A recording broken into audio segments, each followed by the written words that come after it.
नमस्कार साथियों, स्वागत है आप सभी का एग्री पाठशाला 24/7 के आपके अपने इस यूट्यूब प्लेटफॉर्म में।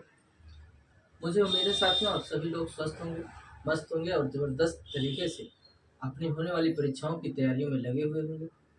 और ज़रूरी है साथियों, क्योंकि वैकेंसियाँ जो भी आनी है इसी मानकर चलिए कि 23 और 24 के अंदर वैकेंसियाँ रहेंगी। उसके बाद क्या होता है आप सबको पता है। तो अगर हम कहें तो वैकेंसियों की बात अगर हम करें वर्तमान में, जैसे कि आप सबको पता है कि पुलिस का फॉर्म भी आ चुका है और उसके अनुसार अगर हम देखें या टीए के अनुसार देखें, जो आपके टेक्निकल असिस्टेंट की परीक्षा के अभी तिथि आनी है, उसमें भी एक कॉमन सब्जेक्ट हिंदी रहता है। वो बात अलग है, कुछ लोग कह रहे हैं कि हो सकता है टेक्निकल असिस्टेंट यानी कृषि प्राविधिक सहायक में सिलेबस चेंज हो जाए। तो साथियों अगर सिलेबस चेंज होता है तो ठीक है, एग्रीकल्चर हो जाए बेहतर है। अगर नहीं होता है तो उसके लिए भी हिंदी का जो सब्जेक्ट है वो आपके लिए बहुत ही महत्वपूर्ण है, क्योंकि अगर आप देखें तो 2018 का जो टेक्निकल असिस्टेंट का परीक्षा हुआ था उसमें ज़्यादातर हमारे भाइयों का हिंदी की वजह से ही रुक गया था सिलेक्शन से। तो हिंदी बहुत महत्वपूर्ण सब्जेक्ट साथियों। तो आज हिंदी में ही एक बहुत ही महत्वपूर्ण चैप्टर है जो हर परीक्षा में आता है। ऐसा नहीं, कोई भी परीक्षा ऐसी नहीं जिसमें ये हिंदी का चैप्टर, जिसको आप संधि के नाम से जानते होंगे, वो ना आया है। ये चैप्टर बहुत ही महत्वपूर्ण है साथियों। तो आज हमने सोचा कि कुछ हमारे द्वारा जो विचार करके पढ़ा हुआ है, जो हमें नॉलेज है, हम आप लोगों के सामने उसको प्रस्तुत करके दिखाएं। और अगर अच्छा लगे साथियों तो इस चैनल को आप लोग जरूर लाइक करिएगा। अगर नए जुड़े हो तो जरूर सब्सक्राइब कर लीजिएगा। तो चलिए साथियों, आज हम लोग पढ़ेंगे संधि। आप लोगों को मैं बता दूं कि संधि का मतलब क्या होता है। बहुत सारे भाई ऐसे हैं जिनको कंफ्यूजन रहता है कि संधि का मतलब क्या है। तो साथियों आप लोग पहले कभी सुने होंगे, जब युद्ध कुछ हुआ होगा, महाभारत या कुछ देखे होंगे, तो उसमें ये हुआ था कि संधि उन्होंने आपस में कर ली। संधि का मतलब होता है मेल। आप अगर हिंदी पढ़ रहे हैं तो इसमें किसका मेल होगा? वहां पे दो पुरुषों का मेल हो गया। यहाँ पर जो मेल होगा वर्णों का मेल होता है। तो ये पूछा जाता है कि संधि का शाब्दिक अर्थ क्या होता है।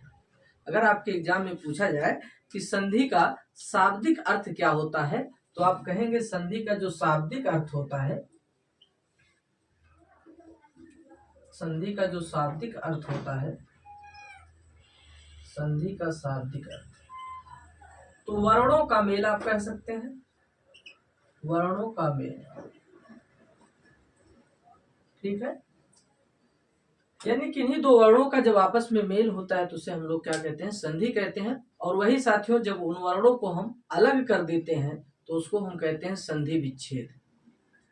तो संधि से 2-3 प्रश्न आते हैं। और मैं आपको बताऊं, अगर आपसे पूछता है कि संधि के कितने भेद होते हैं, यानी संधि को कितने भागों में रखा गया, इसके कितने प्रकार होते हैं, तो साथियों संधि के प्रकार 3 होते हैं। पहला स्वर संधि है, दूसरा व्यंजन संधि है और तीसरा विसर्ग संधि। अगर आपकी परीक्षाओं को लेकर हम चर्चा करें कि महत्वपूर्ण इसमें कौन सा प्रकार सबसे ज्यादा आता है आपकी परीक्षाओं में, तो साथियों आप सबको पता भी होगा कि जो स्वर संधि होती है इससे बहुत ज्यादा प्रश्न पूछे जाते हैं, क्योंकि स्वर संधि के लगभग 5 प्रकार होते हैं। और ये पांचों प्रकार अगर हम समझ लिए तो बाकी व्यंजन और विसर्ग संधि में कुछ भी नहीं है, बहुत आसान है, इसको आप कर ले जाएंगे। और परीक्षा में भी साथियों इससे ज्यादातर 25% ही प्रश्न बनते हैं, बाकी 75% आपके स्वर संधि से प्रश्न उठाए जाते हैं। तो आज हम लोग पहले पढ़ेंगे स्वर संधि क्या है, ठीक है, उसके बाद हम लोग व्यंजन पढ़ेंगे, फिर विसर्ग पढ़ेंगे। तो चलिए साथियों स्टार्ट करते हैं। देखिए, स्वर संधि, व्यंजन संधि और विसर्ग संधि। हमने लिखा है कि स्वर संधि में क्या हो रहा है? दो स्वरों का मेल होता है। स्वर संधि में क्या होता है? किन्हीं दो स्वरों का आपस में मेल होगा। यहाँ पर ना तो आपका व्यंजन आएगा और ना ही विसर्ग जुड़ेगा। यह हो गया आपका स्वर संधि। इसकी परिभाषा भी अगर नोट करनी है तो नोट कर लीजिएगा। किन्हीं दो स्वरों का आपस में मेल होना स्वर संधि कहलाता है। लेकिन व्यंजन संधि में क्या होता है? व्यंजन संधि में साथियों यहाँ पर व्यंजन के साथ या तो स्वर जुड़ जाए और या तो व्यंजन के साथ व्यंजन जुड़ सकता है, व्यंजन के साथ व्यंजन भी जुड़ सकता है। ठीक है, कहने का मतलब यह है कि व्यंजन के साथ अगर स्वर जुड़ा या व्यंजन के साथ व्यंजन जुड़ता है तो यह हमारी व्यंजन संधि कहलाती है। ठीक है, विसर्ग संधि में क्या होता है? मोटा मोटी जान लीजिए।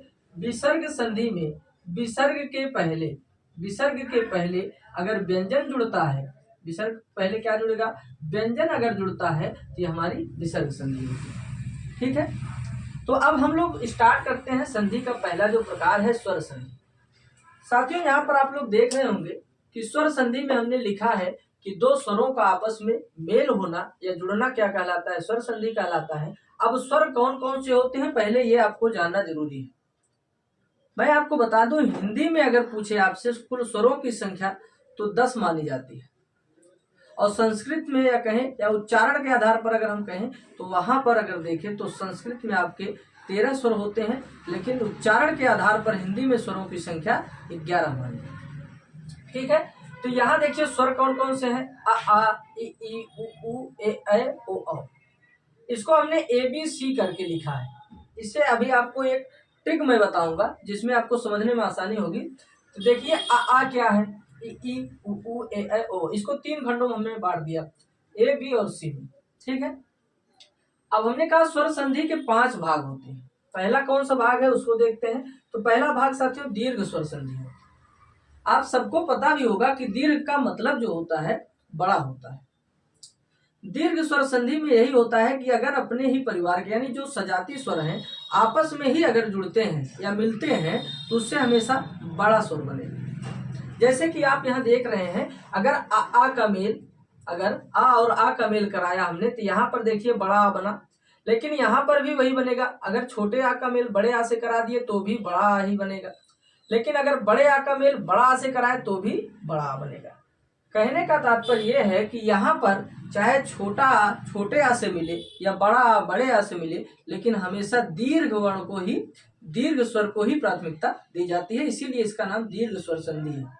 ठीक है, यहाँ पर हमने देखिए लिखा है इसमें हमेशा बड़ी मात्रा को प्राथमिकता दी जाती है।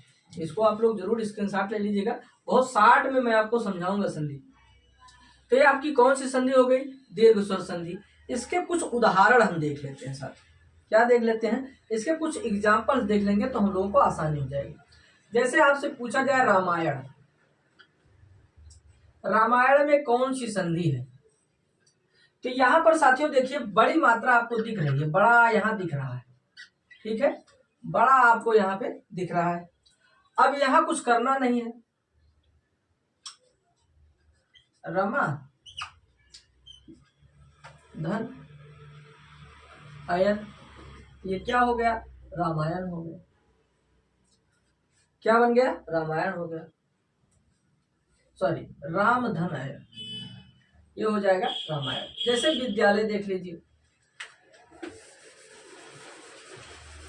विद्यालय में देखिए क्या होता है, विद्यालय। अब विद्यालय में यहाँ पर आपको देखना है बड़े आ की मात्रा यहाँ दिख रही है, इस आ को यहाँ ले लीजिए। ठीक है, अब इस आ को जब यहाँ ले लिए तो इससे क्या हुआ है, एक तो छोटा आ रहा होगा या तो यहाँ बड़ा आ रहा होगा। ठीक है, अब यहाँ पर हम इस आ को ले लिए, लेकिन यहाँ पर विद्या लिख दीजिए, विद लिख दीजिए ना, क्योंकि आप निकाल दिए थे, ये विद हो गया। अब यहाँ क्या कर दीजिए, लय लिख दीजिए। ठीक है, देखिए ऐसे संधि को अगर आपको बनाने का तरीका पता होगा तो बता ले जाएंगे संधि कौन सी। अब देखिए हमने यहाँ बताया कि इससे या तो छोटा आ जुड़ा, या तो बड़े आ से, या तो बड़ा छोटे आ से जुड़ा होगा। अब यहाँ देखिए विद के साथ आप बताइए क्या विद कोई शब्द होता है, नहीं होता है। तो यहाँ पर अगर ये आकर जुड़ गया तो क्या हो गया, विद्या हो गया कि नहीं हो गया, ये हो गया विद्या। अब यहाँ पर ला था, ये आ कहाँ जाएगा, इस लय में जुड़ जाएगा, तो विद्याधन क्या हो जाएगा, आलय हो जाएगा। ये आपकी कौन सी संधि है, दीर्घ स्वर संधि। तो ऐसे ही संधि का आपको अगर विच्छेद करके देखना है तो ऐसे ही आप उसको अलग कर लेंगे। और एक चीज मैं आपको बता दूं, जिन भाइयों को हमारे अगर वर्णमाला नहीं पता होगा तो संधि कम समझ में, क्योंकि वर्णमाला से ही संधि का हम संधि भी बनाते हैं और संधि विच्छेद भी करते हैं। ठीक है, तो ये आप लोग जानते रहिएगा ट्रिक। तो अब हम लोग साथियों दीर्घ स्वर संधि पढ़ चुके। इसमें होता यह है कि हमेशा दीर्घ मात्रा यानी बड़ी मात्रा को हम लोग प्राथमिकता देते हैं, और जिन शब्दों में बड़ी मात्रा अगर दिख रही है तो हमारी कौन सी संधि होगी, दीर्घ स्वर संधि। ठीक है, अब देखिए हम लोग चलेंगे गुण स्वर संधि पे। गुण स्वर संधि पे साथियों क्या होता है, गुण स्वर संधि में होता यह है कि जब आ का मेल अगर ई से हुआ या उ से हुआ, तो कोई एक अलग ही स्वर बनता है। अगर आ का मेल ई से होता है तो यहाँ पर ए बनता है। अगर आ का मेल उ से होता है तो ओ बन जाएगा। और यहाँ पर अगर री से होता है तो अर बन जाएगा, जैसे महर्षि। ठीक है, तो यहाँ पर री से अगर होगा तो क्या बन जाएगा, अर बन जाता है। अब आ का मेल कैसे हम जानेंगे आ का मेल हो रहा है, जैसे देखिए, जैसे आपने लिखा देवेंद्र, देवेंद्र। अब यहां पर देखिए, ये तो आपका देव हो गया, ये निकाल लेंगे आप।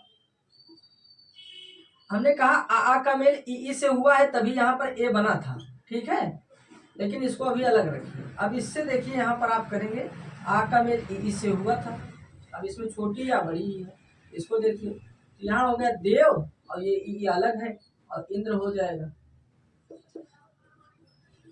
ठीक है, अब देखिए इसको बनाएं कैसे, देवधन इंद्र, क्या हो गया, देवेंद्र। ये आपकी कौन सी संधि है, गुण स्वर संधि है। तो कहने का मतलब अगर सिंगल मात्रा आपको दिख रहा है, ये होता है सिंगल मात्रा। ठीक है, अगर ये मात्रा आपको दिख रहा है, यहाँ पर ओ की मात्रा अगर दिख रही है तो ये आपकी कौन सी संधि होगी, गुण स्वर संधि, गुण स्वर संधि। इस ट्रिक को आप लोग याद रखिएगा। अब हम लोग देखेंगे स्वर संधि का तीसरा प्रकार जो है वृद्धि संधि, इसको कहते हैं।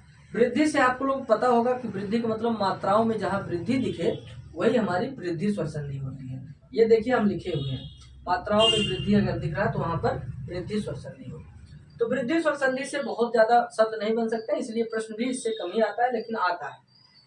ठीक है, अगर इसमें देखिए आ का मेल ए से होता है तो ए बनता है, या आप जो वर्णमाला पढ़े होंगे तो उसमें संयुक्त स्वर जो होते हैं उनमें अगर आप देखे होंगे, जैसे संयुक्त स्वर होते कौन कौन से हैं, ए ओ औ।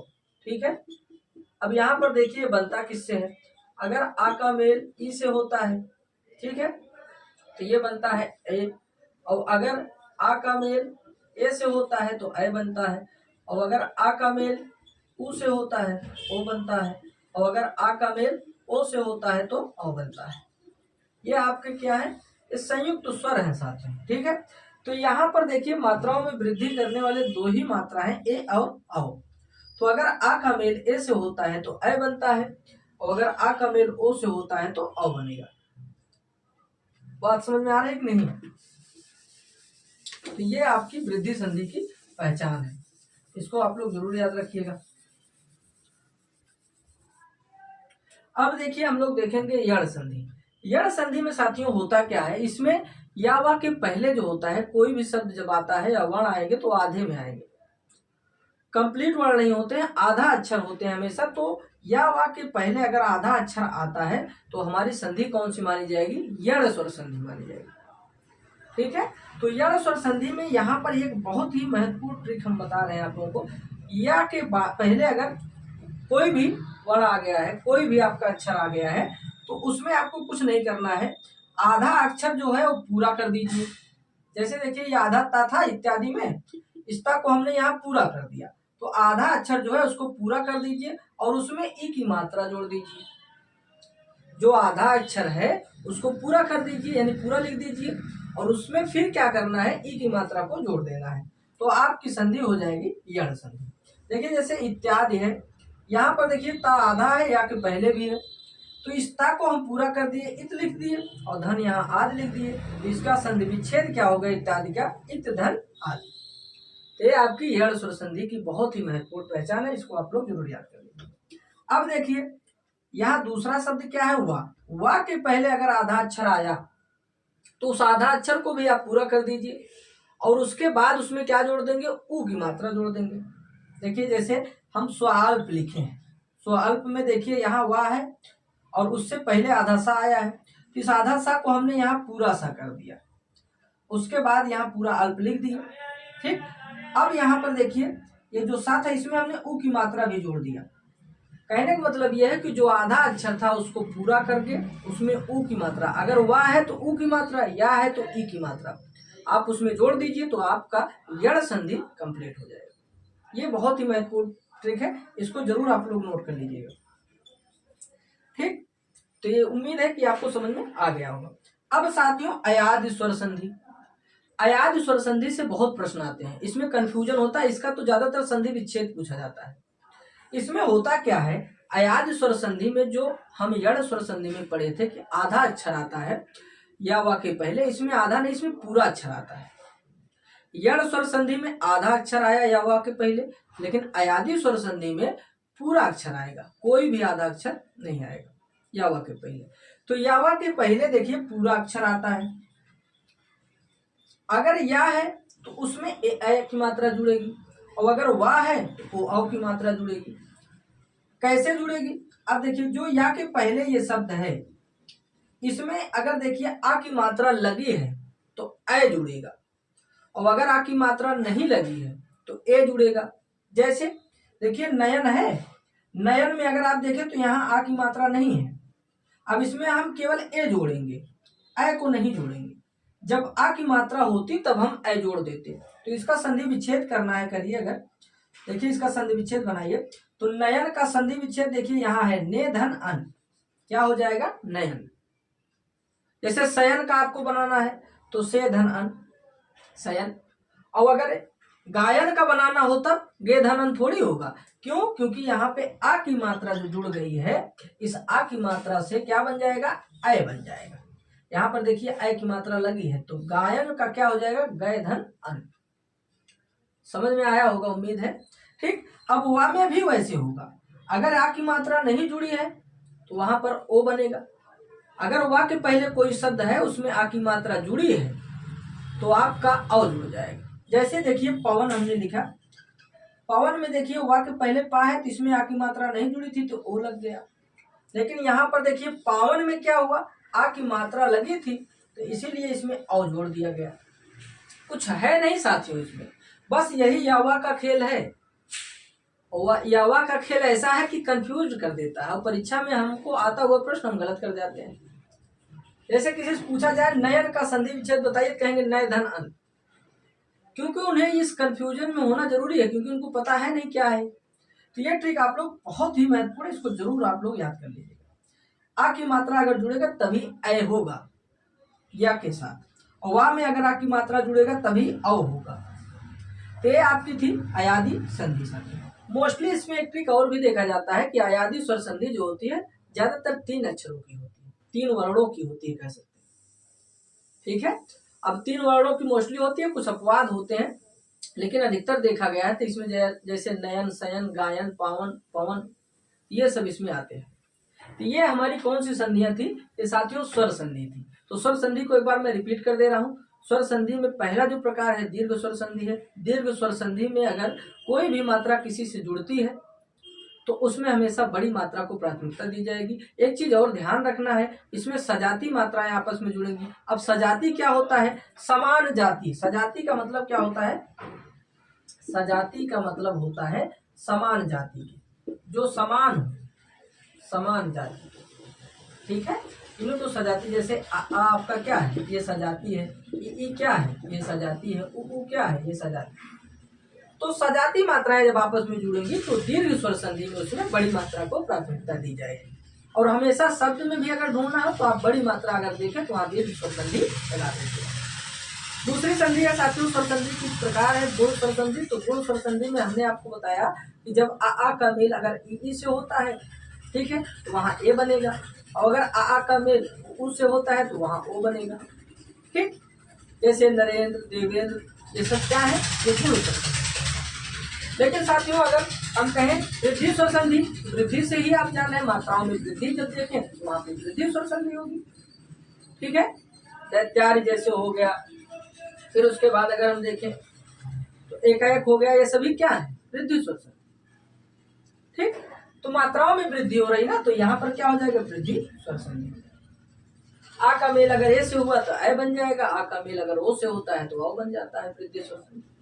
अब साथियों अगर हम देखें यण स्वर संधि में तो बहुत ही आसान है। यावा के पहले अगर आप आधा अक्षर देख रहे हैं तो तुरंत आंख मूंद मार दीजिए, आपकी कौन सी संधि है, यण स्वर संधि। अब इसमें बनाने का अगर कहें यानी विच्छेद का पहचान कैसे करना है, तो आधा अक्षर जो आपका है या वाक्य पहले उसको आप पूरा कर दीजिए। अब अगर या है तो उसमें ई की मात्रा जोड़ दीजिए, वाह है तो उसमें ओ की मात्रा जोड़ दीजिए। देखिए यहाँ लिखे है ना, अगर या है तो उसमें ई की मात्रा ऐड कर दीजिए, अगर वाह है तो उसमें ऊ की मात्रा जोड़ दीजिए। यह आपकी यण संधि की बहुत ही मुख्य पहचान है। तो आपकी यण संधि होगी। अब आयादी स्वर संधि, अभी हमने बताया कि या वाक्य पहले या बाद में कोई भी आधा अक्षर नहीं होता है। इसमें क्या करना है, इसमें आपको कुछ करना नहीं है। अगर या है तो उसमें ए बनेगा, और अगर वाह है तो ओ बनेगा। या अगर आ की मात्रा के साथ जुड़ा है तो ए जोड़ा जाएगा, जो या के पहले शब्द होगा या वर्ण होगा। और अगर आ की मात्रा के साथ नहीं जुड़ा है तो ए जोड़ा जाएगा। वाह है, अगर आ की मात्रा के साथ जुड़ रहा है उसके आगे का अक्षर तो अ जोड़ा जाएगा। अगर आ की मात्रा के साथ नहीं जुड़ा है तो क्या हो जाएगा, फिर आपका ओ जोड़ जाएगा, ओ जोड़ देंगे उसमें।